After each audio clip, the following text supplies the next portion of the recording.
अब बेटा इस सवाल में लिखा है कि a ray of light is coming from the point 2, 2 root 3। एक रे ऑफ लाइट है जो 2, 2 रूट 3 किसी पॉइंट से आ रही है। तो लेट्स ड्रॉ द डायग्राम। कोई ये मान लो ओरिजिन है, तो 2, 2 रूट 3 मान लो मैंने ये पॉइंट कोई एज्यूम कर लिया, 2, 2 रूट 3। अब incident at an angle 30 degree on the line X equal to 1। अब बेटा एक्स इक्वल टू 1 लाइन कौन सी होगी? Let assume this is the line. मान लो कि ये लाइन है आपकी X equal to 1। X equal to 1 I hope सबको आता होगा। ये लाइन है एक्स इक्वल टू 1। अब x इक्वल टू 1 लाइन है तो ये यहाँ पर 1, 0। यहाँ पे x की वैल्यू क्या होगी 1 और y की वैल्यू क्या होगी 0। अब एक रे ऑफ लाइट 2, 2 रूट 3 से आया, incident at an angle 30 degree on the line x equal to 1। तो x इक्वल टू 1 लाइन पर ये ऐसे आई 30 डिग्री पर, यहाँ पे 30 डिग्री में इंसिडेंट कर रही है, मतलब ये एंगल कितना हो गया 30 degree. Clear? And the ray get, अच्छा ये पॉइंट ए है यहाँ पर, the ray get reflected on the line x equal to 1 and meet the x axis. मतलब ये लाइन यहां पर आई, इसके बाद क्या की है रिफ्लेक्ट कर गई, और रिफ्लेक्ट करने के बाद में मान लो ये यहां से पास कर रही है। ये पॉइंट क्या मान लेता हूं बी मान लेता हूं।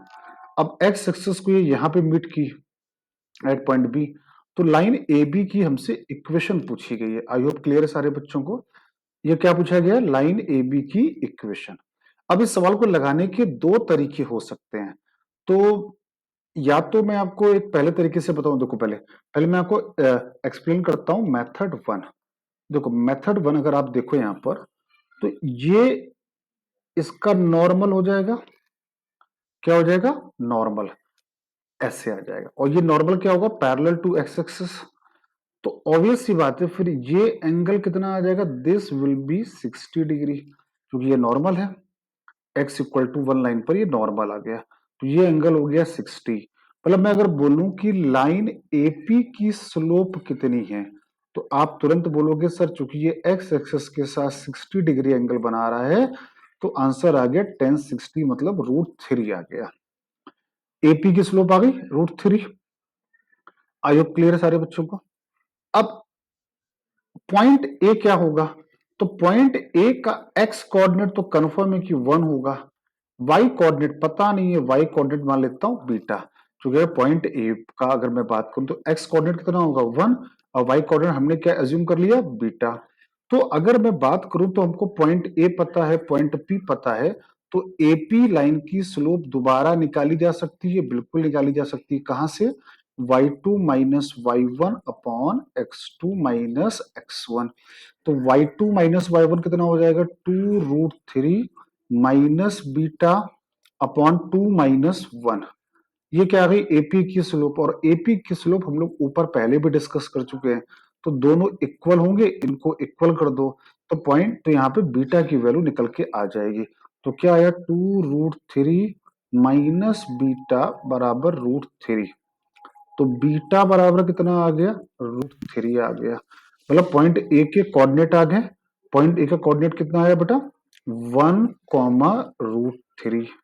आई होप क्लियर है बेटा। ये एंगल अगर 60 है तो ऑब्वियस सी बात है ये एंगल भी कितना होगा 60 होगा। ये एंगल 60 है तो ये एंगल भी 60 होगा। आई होप समझ में आ रहा होगा 9th क्लास की ज्योमेट्री। तो ये एंगल कितना आ गया 120 आ गया।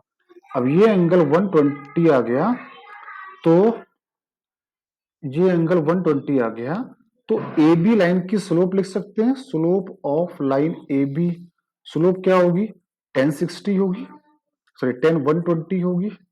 और 10 120 कितना हो जाएगा -1060, मतलब -√3। तो ए बी की स्लोप आ गई, और ए बी किस पॉइंट ए से पास कर रहा है। तो can we write the equation of A B? बिल्कुल, क्योंकि ए बी दिए गए पॉइंट ए से पास कर रहा है, और स्लोप कितनी है -√3। तो क्या इक्वेशन आएगी y minus y1 equal to m x minus x1। ये आ गया लाइन ए बी की इक्वेशन। अब ये क्या बोलना चाह रहा है सवाल में? Then line A B passes through the which of the point. A B line इनमें से किस पॉइंट से पास कर रहा है। तो एक बार हम ये पॉइंट डाल के यहाँ पे चेक कर लेते हैं। मान लो मैंने ऑप्शन नंबर ए डाला पहले, चलो मैं पहले बी डालता हूँ, थोड़ा सा सिंपल डालता हूँ। तो वाई कितना है -√3 और ये भी -√3 और एक्स कितना है, एक्स है 3, तो 3 - 1, तो ये आ गया -2√3, ये भी है -2√3, तो ऑप्शन नंबर 2 यहाँ पे सेटिस्फाई कर गया। आई थिंक मेथड 1 सबको समझ में आ गया होगा। अब इसी सवाल को लगाने का एक मेथड 2 भी हो सकता है, तो मेथड 2 भी मैं आपको यहीं पर एक्सप्लेन कर देता हूँ। पूरा डिटेल में तो नहीं सॉल्व करूंगा, बस आपको समझा देता हूँ तो समझना। जैसे ये एक्स एक्सेस है, ये वाई एक्सेस है, ये लाइन है आपकी x इक्वल टू 1। अब जो आपका पॉइंट P आ रहा है, पॉइंट P कहां से आ रहा है, 2,2√3 से आ रहा है। अब ये लाइन ऐसे यहां पर आई, उसके बाद क्या कर गई, रिफ्लेक्ट कर गई, तो ये आपका y एक्सेस है।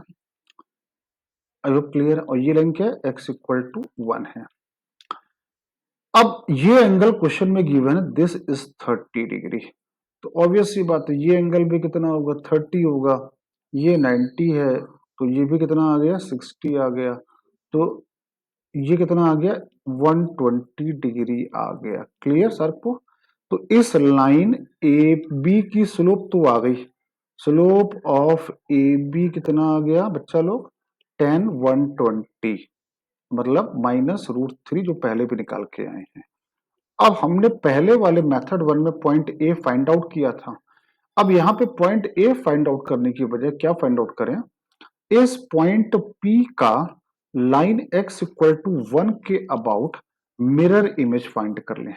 प्लस में ये लाइन जैसे x इक्वल टू 1 है, इस पॉइंट P का इस लाइन x इक्वल टू 1 के अबाउट मिरर इमेज अगर हम फाइंड कर लें, तो जो भी पॉइंट आएगा, जो भी पॉइंट आएगा, तो वो इसके साथ कोलिनियर होगा।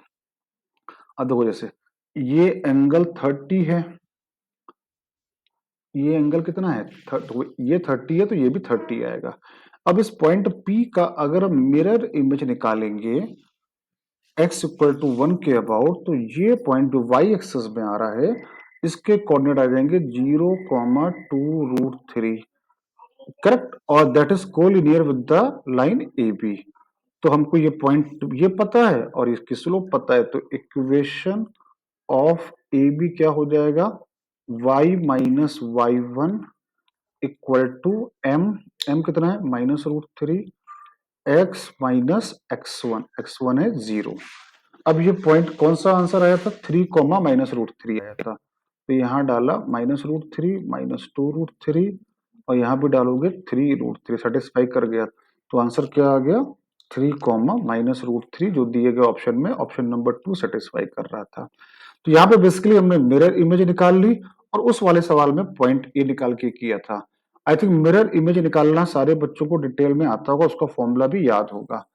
तो ये दोनों तरीकों से एक्सप्लेनेशन था।